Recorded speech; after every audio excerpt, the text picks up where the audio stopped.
अस्सलाम वालेकुम स्टूडेंट्स, कैसे हैं आप सब। मैं उम्मीद करती हूँ आप सब खैरियत से होंगे। आज जो टॉपिक हम लोग कवर करने वाले हैं वो है स्क्रू गेज। स्क्रू गेज एक और बहुत इम्पॉर्टेंट टॉपिक है इस बुक का वर्नियर कैलिपर के बाद। अब बात करते हैं कि स्क्रू गेज है क्या। स्क्रू गेज किस लिए इस्तेमाल होता है। बात वही जो कंटिन्यूटी में हमारी चल रही है कि स्मॉल लेंथ्स को मेजर करने के लिए, यानी छोटे साइज़ की चीज़ों को मेजर करने के लिए।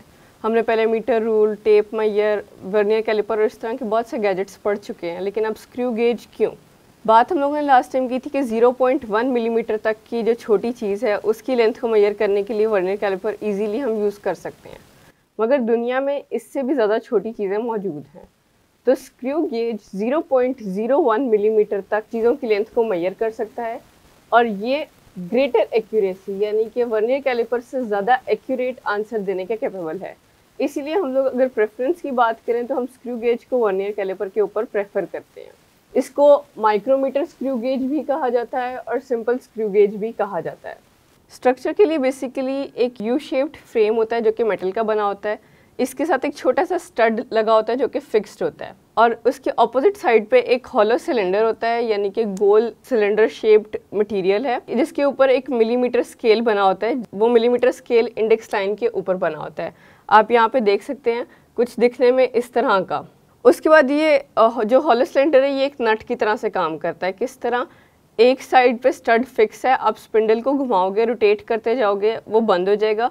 जैसे जैसे आप रोटेट बैक करते जाओगे वो खुलता जाएगा। जो थिम्बल है यानी ये वाला पार्ट, इसके ऊपर थ्रेडेड स्पिंडल है, यहाँ हम सर्कुलर स्केल पे देख सकते हैं।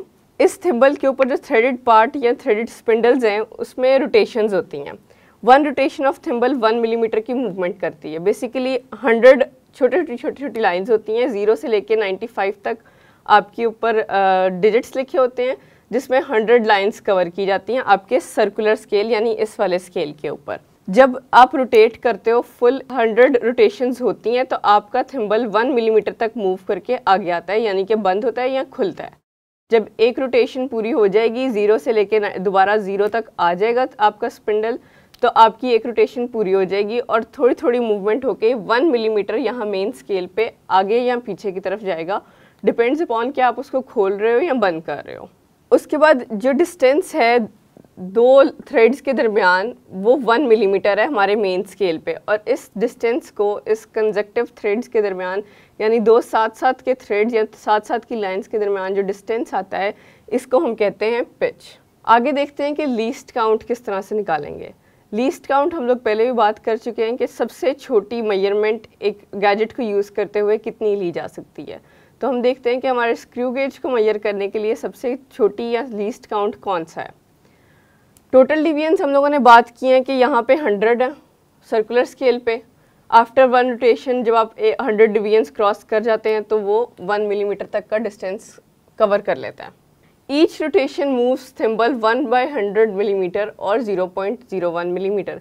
जैसा कि मैंने अभी बताया कि जब आपकी एक रोटेशन मुकम्मल हो जाती है, 0 से दोबारा घूम के 0 पर आपका स्पिंडल आ जाता है, तो आपकी एक डिवीजन कंप्लीट हो जाती है और उस डिवीजन की कंप्लीट होने से 1/100 मिलीमीटर की मूवमेंट यानी 0.01 मिलीमीटर तक की मूवमेंट होती है। लीस्ट काउंट का अगर मैथमेटिकल फार्मूला बात करें तो पिच ऑफ स्क्रू गेज यानी कि दो कंजक्टिव थ्रेड्स मेन स्केल पे जो है उनके दरमियान का डिस्टेंस आपका हम लोगों ने पढ़ा है पिच कहलाता है। तो पिच ऑफ स्क्रू गेज को number of division on circular scale यानी 100 से डिवाइड करेंगे। Pitch of screw gauge 1 millimetre और नंबर ऑफ डिवीजन्स 100, इन दोनों को जब हम डिवाइड कर देंगे तो हमारा लीस्ट काउंट 0.01 मिलीमीटर आ जाएगा। अब बात करते हैं कि ज़ीरो एरर और ज़ीरो करेक्शन किस तरह से इसका फाइंड किया जाएगा। जिस तरह हम लोगों ने वर्नियर कैलिपर का ज़ीरो एरर फाइंड करने के लिए सबसे पहले उसके दोनों जॉस को मुकम्मल तौर पर साथ जोड़ के बंद कर दिया था, इसी तरह यहाँ पर हम लोग स्क्रू गेज के दोनों एंड्स यानी इसके स्टड और इसके स्पिंडल को आपस में रोटेट करके फुली बंद कर देंगे। जब हम बंद करेंगे तो हम लोगों ने देखना है कि आया इसका ज़ीरो कंसाइड करता है या नहीं करता मेन स्केल का और सर्कुलर स्केल का। किस तरह से, इस तरफ आप देख सकते हैं ये मैंने मेन स्केल का ज़ीरो ड्रॉ किया है जो आपका ये वाला स्केल है, और ये आपका सर्कुलर स्केल है। आपने फुली रोटेट कर दिया, फुली बंद हो गया। उसके बाद आपने देखना है कि जो आपका सर्कुलर स्केल का ज़ीरो है वो और मेन स्केल का ज़ीरो ऐसे आमने सामने आ रहे हैं या नहीं आ रहे। अगर तो वो आमने सामने आ रहे हैं, बिल्कुल एक साथ एक फ्लैट लाइन पे आ रहे हैं, दैट मीन्स कि आपका कोई ज़ीरो एरर नहीं है, आपका गैजेट किसी भी एरर से पाके एरर फ्री है। अब बात करते हैं कि अगर जब आप घुमाओ उसको और आपका ज़ीरो आपकी इंडेक्स लाइन से पीछे रह जाए, आप घुमाते जाओ बंद करके, ये आपकी इंडेक्स लाइन है, इसको क्रॉस करके ज़ीरो नीचे की तरफ चला जाए या बिहाइंड द इंडेक्स लाइन चला जाए, दैट मीन्स कि आपका ज़ीरो एरर पॉजिटिव है। ज़ीरो आपका मेन स्केल का या आपका सर्कुलर स्केल का ज़ीरो है। जब आपने फुल रोटेट किया है और ये इस मेन स्केल के ज़ीरो से आपका सर्कुलर स्केल का ज़ीरो नीचे की तरफ यानी बिहाइंड इट चला गया है, दैट मीन्स कि आपका जो ज़ीरो एरर है वो पॉजिटिव है। इसी तरह से अगर आप उसको रोटेट करके बंद करते हो, आपके मेन स्केल के ज़ीरो से सर्कुलर स्केल का ज़ीरो ऊपर की तरफ चला गया है यानी इसके क्रॉस कर गया है, दैट मीन्स कि आपका ज़ीरो एरर नेगेटिव है। अब बात करते हैं कि ज़ीरो करेक्शन किस तरह से की जाए। अगर आप लोगों को याद हो, हमने वर्नियर कैलिपर में डिस्कस किया था कि आपके पास जो भी आंसर आ रहा है, जो भी आपका डायमीटर या जिस भी चीज़ को आप मेजर कर रहे हो, आपकी जो भी मेजरमेंट आ रही है उसमें प्लस या माइनस करके आप ज़ीरो एरर को दूर कर सकते हो, ज़ीरो करेक्शन कर सकते हो।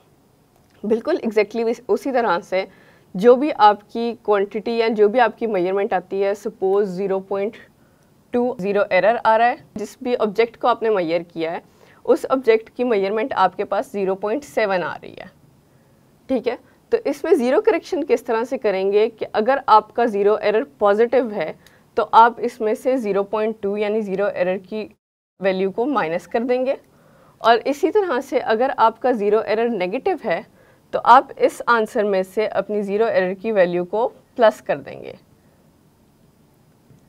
सिंपली अगर आपका ज़ीरो एरर नेगेटिव आ रहा है तो आप आंसर को पॉजिटिव यानी कि प्लस करेंगे अपने आंसर में, और अगर आपका ज़ीरो एरर पॉजिटिव आ रहा है तो आप आंसर को उसमें से डिडक्ट कर देंगे। इस तरह से आपकी ज़ीरो करेक्शन फाइंड हो जाएगी और आपका आंसर बगैर किसी एरर के आपको मिल जाएगा। मैं उम्मीद करती हूँ आपको लेक्चर समझ आया होगा और अब आप आसानी से स्क्रू गेज का टॉपिक कर सकेंगे। अगले टॉपिक्स को कवर करने के लिए आप चैनल सब्सक्राइब करें और देखते रहिए। अल्लाह हाफिज़।